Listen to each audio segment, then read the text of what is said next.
Around 6 months ago, I released a video on my main YouTube channel in my Kickstarter to Court series where I take a deep dive and a look into projects that raised a bunch of money from crowdfunding and never really delivered it. And this was about Dead Matter. Zombie survival game raised $4.4 million from the public. From the start, it was Kickstarter, then it was Indiegogo, and since then they've released very little. There's an alpha playable of the game, but essentially what they've been doing behind the scenes is not a whole lot, apart from wasting people's money, and not just your money, but Tencent's money, something that nobody knew in the community because it had not been publicly talked about. They didn't disclose at all that Tencent had invested in this project. And even when I released my video, when they tried to discredit me, which is what they did, instead of responding to my points and saying what was true, what wasn't true, or trying to like change the public narrative in any way, other than Kira is sensationalist, not a journalist and a liar, which we will go over in a minute, they just didn't acknowledge this point. And of course, I'm about to prove to you that Tencent did invest in this company, that this company is about to run out of money, that they've been paying people who are completely incapable of doing their job large sums of money for many years, and that they've wasted millions of dollars for something that even internally everybody knew was not going to release because it was so incompetently managed that the fact that the CEO and other high-ranking members of this company were being paid such a large sum of money, of your money, of Tencent's money, is absolutely dumbfounding. But real quick, let's go over what happened in the interim of me posting this video. Well, what they did originally was they were trying to internally figure out how best to, one, discredit me, two, shut me up. Derek, who was at the time the studio head, was trying to get my video DMCA'd, a frivolous, illegal takedown of my video for copyright infringement for using short clips in a transformative and fair use manner, talking about their game with information that the public would want to be privy to, and of course that they should know. I will now, of course, show you receipts for this claim. So this is from Derek to Tim, Tim being another high-ranking, one of the highest-paid members of the team. This is Tim talking about the shitters within their company. This is a Slack communication. NZ is referring to Nick Zorko, the CEO, and they're talking about, you know, trying to get rid of people and talking about people's wages, of course. Then, as you see, they link directly to my video from Derek, again, the studio head who was being paid $14,000 Canadian per month to run the studio, brought in as the saving grace who was going to save this business. This has been the dumbest distraction. I've been so unproductive since this stupid bullshit. I'm just so enraged. I can't even think, to be honest, because it's so fucking obvious who it is. It's fucking Grant, and they're talking about who leaked these details to me. Spoiler alert, multiple people leaked these details to me. He was the only person who used to work here who would have had any insights into the budget ever. Untrue. Yes, it's dumb, stupid distraction, but it's also why I voted for let's just ignore it. This guy's like 250,000 subs. Probably a lot of them aren't DM fans. It's a bit harder for me. I'm named, and there's a very choice detail. And then he talks about a comment that was, I believe, from Big Fry talking about Derek and his role at NWI, the company he was at previously. Now, what Derek did in response to this was he came to my YouTube channel and said that I was slandering him and that I was spreading lies. He later edited this comment and changed it to misinformation and tried to, you know, back down on what he said publicly. And then he emailed me saying he'd be happy to talk with me behind the scenes, at which point I said, I have nothing to say to you because you're accusing me publicly of lying and slandering without any receipts whatsoever. You're basically trying to tarnish my reputation based on the work that I'd done. Then, of course, Tim says, the problem is all you guys are treating these morons like journalists. They're not, they're fucking YouTubers. It's not that. I'm just hoping he'll fuck up and name the source, because the second that happens, I'll throw a retaliation lawsuit at NWI. So Derek throwing around threats of suing people. And then, of course, what happened in the immediate aftermath of this was, yet again, I found a post on Reddit from Derek's Reddit account basically saying that they had a vote of no confidence at their office and they were trying to basically get rid of somebody. Now, obviously speculation here was that people were trying to get rid of Nick, the CEO, because he's reportedly incompetent, even from Derek's words, which we'll go over in a minute, in a internal communication that circulated throughout the company and was sent to investors, aka Tencent, which had been made available to me and I've done a thorough reading of. But no, Nick came out and actually said our CFO called against himself after our head of studio, aka Derek, this is referring to, spent 40 minutes screaming and yelling at him in a boardroom meeting because he refused to DMCA Kira TV. Keep in mind that it's illegal to treat someone like that, especially if they are refusing an illegal order in the first place. So Derek was trying to illegally DMCA me because he didn't like that I hurt his feelings by talking about facts that was happening within the studio, even reported by himself in this document. Now, also, just in the interest of being fully transparent, I tried to reach out to Nick because he made this point on Discord when I released my original video. He said, lots of sensationalist points in the video. What else do you expect us to say? We've got a project to focus on, and personally speaking, there's not really much to say, especially when we weren't given any ability to have our side of the story put out there. No, but if you're going to pretend like he's a journalist, he should actually try talking to both sides like a journalist is supposed to. Lamau. Now, a journalist isn't supposed to talk to both sides. They can, if they believe that in good faith they're going to get a response and that would, help the story out in some way, get comment from the other side. But when I've confirmed from multiple people that what I'm saying is true, I don't need you to tell me whether it's true or not, because as we've seen from the public response to what you've said, you were not going to address these points anyway, even when they were brought up and there is validity to them. So what I did this time was I reached out to Nick because I remembered that's what he said, and this is the message that I sent to him. I said, hey Nick, I'm going to be releasing a video in about 16 to 18 hours discussing and showing your company's finances and wanted to give you a chance to comment.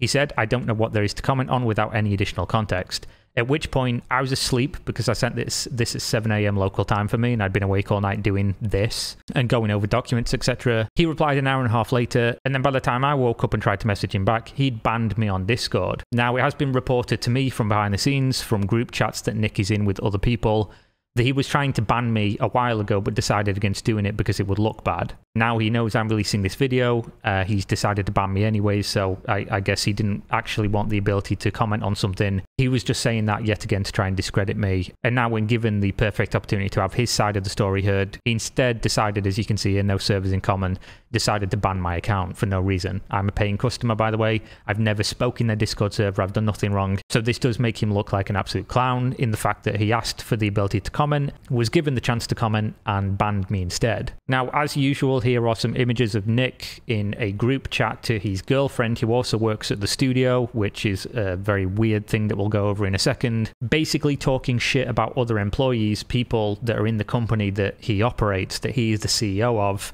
to other people within the company. Only the select few that are allowed in this group chat that are in his inner circle, where they basically sit around and circle jerk about other people that work there, which is, of course, a very professional thing to be doing as the CEO of a business that's had $5 million in investment from Tencent and $4.4 million investment from the public. This is the second image, where, again, Vitka is his girlfriend, who works as a 2D artist at the studio, which is essentially them saying this is bullshit, etc. And now let's go over the finances, the big one. Now, all of this is in CAD, Canadian dollars, so obviously when you see here, Nick is being paid $12,500 Canadian per month as the CEO, and then there's other people that are on $10,000, etc., etc. It's important to note two things here. The first thing being, when Derek was working at the company, he was paid more than the CEO, Nick. He was being paid roughly around $14,000 for his job. And the other important thing to note, even though I have redacted the names here other than Nick, as well as their positions within the company, because I don't want this to be any kind of witch hunt or anything against the people working there. I just want to illustrate the actual finances of the company and the person running the company. Within this document, which was shared by Nick himself internally, his girlfriend is not on this document. She is not on the spreadsheet, despite working for the company, and is, and again, I can't confirm this exact point, the only person that my sources have said is not on this document, which is weird. I don't know why everyone else's finances and their payroll would be on there, especially when you read here, it says, built off the original company model. Currently, there is no minimal slack in this budget. It's one that must be followed through on with precision. So it's weird that his girlfriend's salary isn't on here. Kind of odd. That being said, as you can see here, they're paying like $10,000 Canadian per month for rent, for example, and then of course utilities, etc. added on. For a studio where they pushed for this physical location, but the majority of people work remotely. So they've been paying around basically 12,000-ish Canadian dollars per month to rent a building, utilities, parking, etc. Despite the fact that almost all of the team works remotely, and of course when Derek came in as project leader, he maintained that there was not enough talent within the region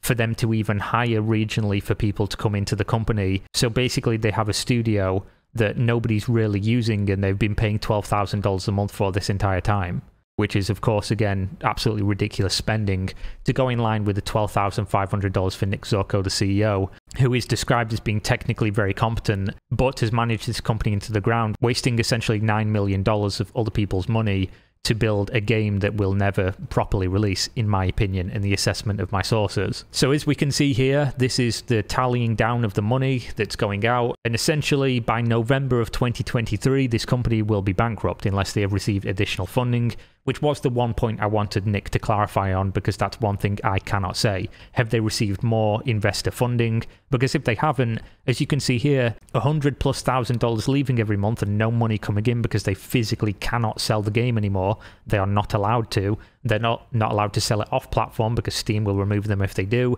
and they can't sell it on Steam because it's not ready yet, which is why they've been trying to push for an early access release, which is absolutely categorically not ready by the standards of anybody within the company or anyone who has played the game. So essentially, from my assessment and the assessment of people I've spoken to that are familiar with the project, they do not think that this game is going to launch, and if it does launch into early access, it will be buried by reviews for it being bad and having no direction and not being worth the money. And then if nobody else reinvests into this game, which Tencent again won't because it's been so incompetently handled and managed by Nick and then later Derek, then they will run out of any money that shows up from that initial Steam launch money, and they'll go bankrupt. Now, one thing before we go over the finer points of a document I'm about to show you is that they have their refunds capped at $1,500 a month within their budget, which means if you're trying to get a refund for this game, only $1,500 of people are allowed to per month, and they're saying that's all they'll give back. As you can see, it does literally say capped on refunds. My suggestion, of course, is for people that have put money into this to try and get your money back at this point, because it's very clear to me personally that this game is probably not going to materialize. And again, we're about to go over the receipts for that one. So this document was shared internally, and basically it goes over things we need to fix ASAP. It's a PDF. Now, I'm not going to bore you with all of these, but here we go. Budget. JK, we have no budget left. Not kidding.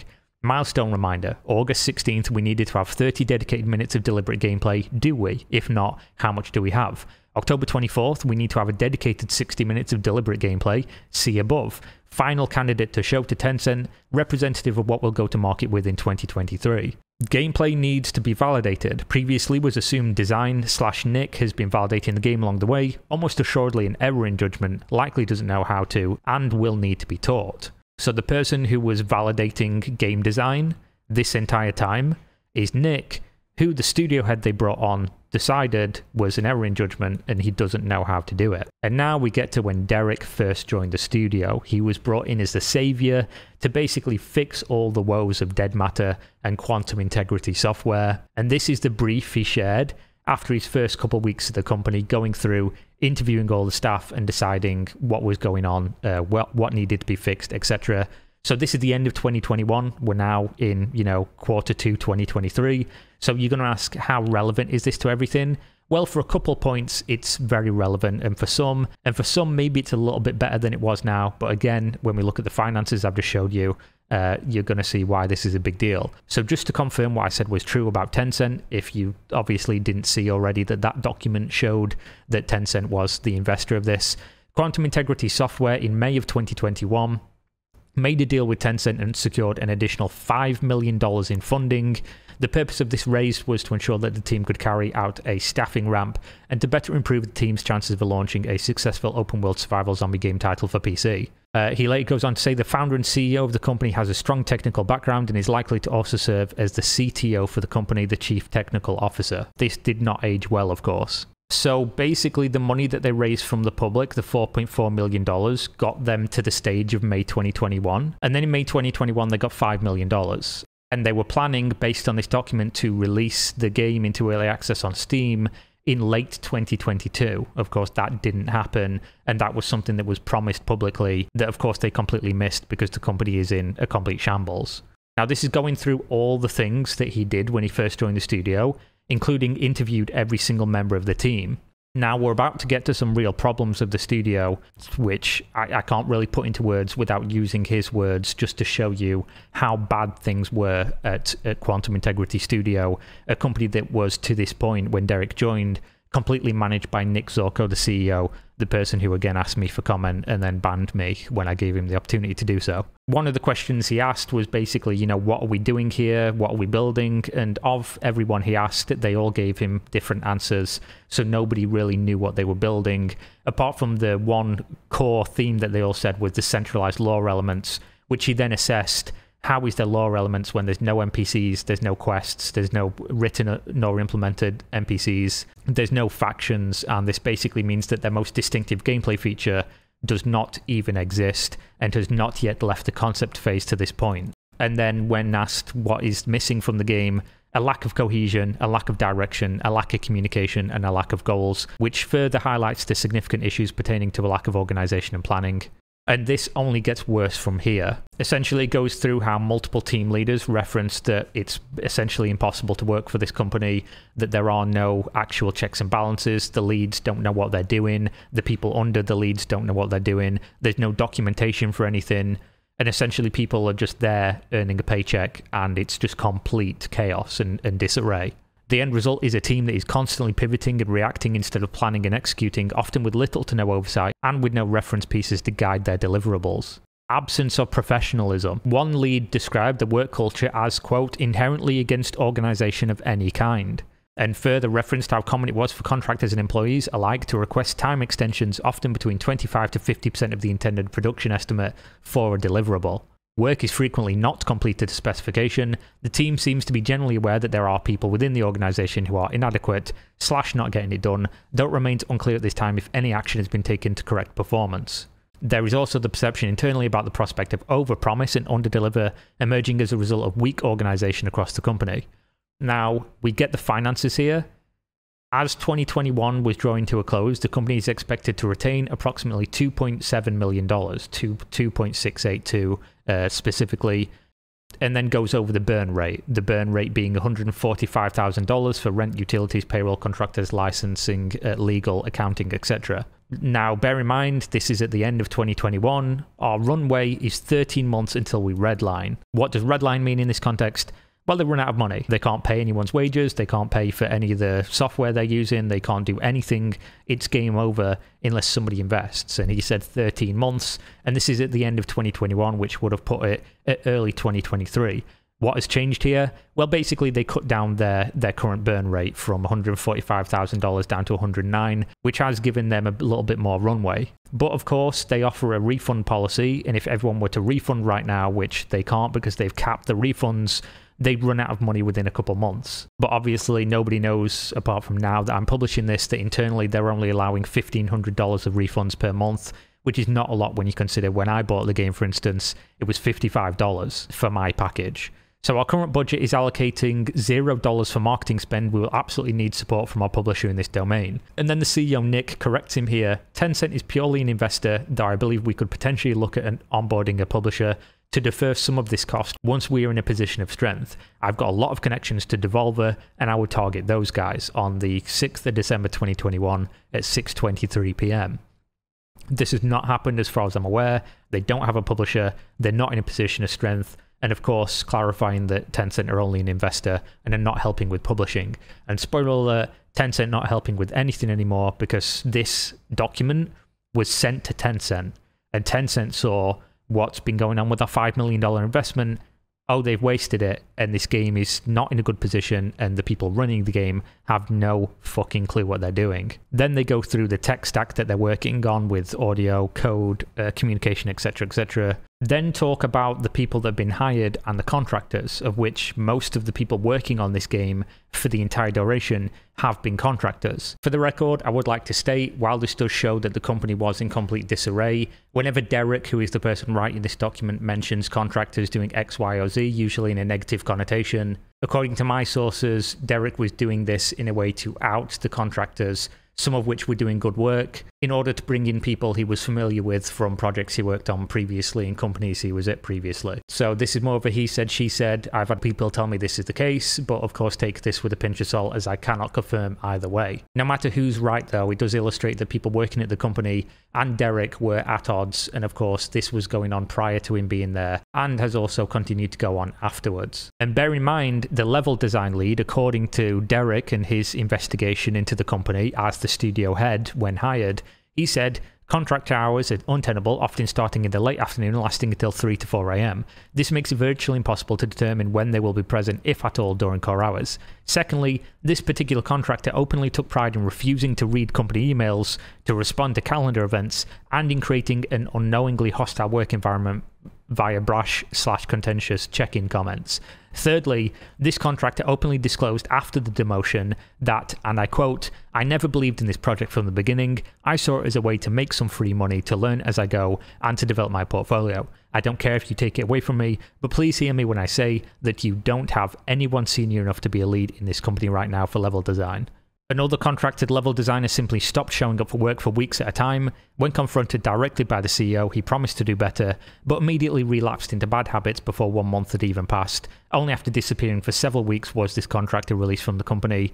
Leads frequently have no idea what their reports are doing, where they are, or how they are performing. Even the newly established leads have demonstrated a lack of commitment to attendance, which is a problem that is evident across the entirety of the company. On 3 separate instances of follow-ups with contractors, they have emphasized repeatedly that they felt directionless, with no idea why we were working on what we were working on. In an effort to address this, he established a meeting that took place every day of the week from 10 a.m. to 12 p.m. in an effort to establish some degree of core hours among the leaders of the company. We had 20 sessions to plan for the calendar year of 2022, in which we have been striving for an early access release of Q3 2022. Due to the attendance failures, even this team was only able to successfully convene 4 times in the month of November. Bear in mind, they should have been doing this every day of the week, 5 days per week, 4 weeks in a month. They attended 4 times total. He then goes over, in his time there, he saw contractors deliver work broken, later unfinished, and then goes over the fact that because they'd fired the CEO, Nick had fired the person who did invoices specifically and managed the finances of the company, that people were basically having approved invoices for things that didn't exist. One contractor billed us for 162 hours in a 2-week pay period. His invoice was approved without question. One contractor billed the company for the same asset for 5 months. The invoice was paid out without question. One contractor disappeared for over 7 months before returning to work, seemingly confused as to why he was being let go. One of the contracted leads went on record when asked, "How do you distribute work across the team?" with the following response: "I try to give artists work that will be challenging for them. We are pulling all requests from a backlog list that was made at some point, and we just kept making more to stay busy, to learn, and to get paid." So nobody's been managing the contractors the entire time. They've been working on things that don't get used, and then people have been reworking things that had been used, and just repeatedly spinning their wheels, getting paid by a project that nobody was managing, that Nick was supposed to be managing, and they've been wasting everybody's money this entire time, essentially delivering nothing of value, which, again, as we go through, continues to be a recurring sentiment put forward by Derek, who was being paid $14,000 Canadian per month to figure out what was wrong with the project, and this is his words. He then goes through a risk assessment and what the mitigation efforts will be of how they can solve these problems. Risk. The team has made a significant number of publicly stated commitments over the years to backers and players that may not be achievable / in line with reality. This ranges from content to features to release dates. Mitigation. I've enlisted the support of both Evolve, which is a company they were working with that they were outsourcing their PR and communication to, as well as requested support from somebody of Tencent to help us collect and curate a list of all known public commitments ever made throughout the life cycle of the project. Additionally, I've asked Tencent and Evolve to help us identify potential release windows in the new year so that we can evaluate our options and determine the most likely to succeed path moving forward. And then here, as you can see, the funny thing about, renting an office for $11,000 a month, the talent pool in Alberta is very thin and virtually non-existent. As a result, finding domestic talent is incredibly difficult and in some cases impossible to find. And then they talk about operating under a hybrid model, enabling both on-site employees and remote contractors to work within the team. We will have to strive for a degree of remote flexibility in order to ensure that we can fill roles with the appropriate talent levels, as most of our hires are likely to be from out of province. So essentially, you've wasted a large portion of your budget afforded to you by the community and Tencent on having an office that basically facilitates almost no productivity increase, because you're essentially having to hire people remotely, and most of the people who have been working on this the entire time, even before Derek, were remote workers in the first place. The backlash from the project's initial release candidate has resulted in many claims against the project in studios being a possible scam. Negative sentiment will create an uphill battle for a strong release. The studio hired a professional PR firm, Evolve, to manage the backlash. The studio is now committed to a lot of extracurricular activities to re-establish our reputation via collegiate participation, a game jam in 2022, and the inclusion of interns into our team dynamic. Additionally, we've decreased our cadence for communication to reduce bloated commitments to our player base and to focus more on talk when you have something to show. And then basically he goes over what they actually did, which was to close the entire studio for one whole month in January of 2022 in order to try and figure out what the fuck is going on and get everybody on the same page. And then talks about having 2.7 million in the bank. There are ample enough resources to redistribute to be maximally effective and to ensure we achieve a proper staging candidate after the establishment of a milestone plan is completed. Now this is an insane statement to say, and just completely vindicates everything I said about the game being in development hell. Of the intended deliverables for the 0.7 update, defined midway through the development cycle, the team is likely to miss anywhere between 50 to 75% of all intended developer goals. So they're going to miss half to 3/4 of all their goals. This comes on the back of our blog commitments where we continue to overpromise and underdeliver to our audience. Additionally, I strongly advise that we downscope our game to the tune of 50 to 80% in order to define an achievable deliverable in line with the quality expectations of both the genre and the market. So not only are they currently missing 50 to 75% of their development goals, he's suggesting they tune their game back by half to 80%. Which means everything they sold you on in the Kickstarter, everything they sold you on the Indiegogo, everything they've sold you on their website, on their development blogs, in their Discord, according to the person they brought in to save the studio, half to 80%, aka a majority of the game, needs to be scaled back because it just isn't in line with reality of what they can deliver. The project as it stands is scoped for a team that would typically consist of 30 to 70 full-time employees. We presently have approximately 8 full-time employees and 15 contractors. We're trying to do too many things at once, and while we're implementing a 0.1 version of all these features, there is no room for playtesting nor prototyping in our current release schedule. He then recommends they cull all of the employees who have difficulty with commitment via attendance, and then states that they are handicapped by their lack of gameplay designers. The studio presently has 0.5, a converted level designer at the company, so they have no level designers at this stage. The company needs at least 2, but potentially 4 senior gameplay designers to be hired immediately. He then says the project needs holistic analysis as well. He recommends that they submit their final build at the end of the year to Tencent's game evaluation team for a thorough product evaluation. He believes it would represent a strong reality check for the studio to hear where the game sits at versus where it could be. The junior nature of the team is leading to an overvaluing of what the game can still yet become without proper consideration for what the game is at this moment, and it seems as though the team is overestimating the amount of time they have left to produce a vertical slice. What this sentence means is, you guys think you can deliver stuff and you think you've got unlimited time. What you actually have is 13 months of budget before we're fucking bankrupt. And we have nothing really to show for it. So there's some more stuff to go over here, but I think this video has probably been long enough, and I'll probably write some of this stuff up as we move forward, because I'm sure this is not the end of everything, and I'm sure the response to this is going to be very interesting, as it usually is. I wonder if it's going to be legal threats, which I'm getting kind of used to at this point, for basically publishing information that the public should be aware of in a game where they funded $4.4 million of your paycheck, basically. So my assessment would be, this game, essentially, they're trying to force it out into early access now to get some money into the studio, because, again, they cannot sell it in any other manner at the moment. And by all accounts, anyone who's played the game, anyone who's worked on the game, anyone who's still working on the game is not ready to be released. And if it goes to Steam in this state, it is going to tank. People are going to refund, people are not going to be happy, and it's going to kill the experience. And I don't think they have enough money or leadership to actually get this project to the point where it would be worth playing. And again, most of the stuff that was promised to people many years ago is just not in the game and won't be in the game, because basically what they've been doing at this point is scaling back as much as possible. The game looks worse, it plays worse, there's less of the game. I think the map now, the new map that they've made, is like a tenth of the size it should have been. It's some very low number, but don't quote me on that one as facts because I just don't remember.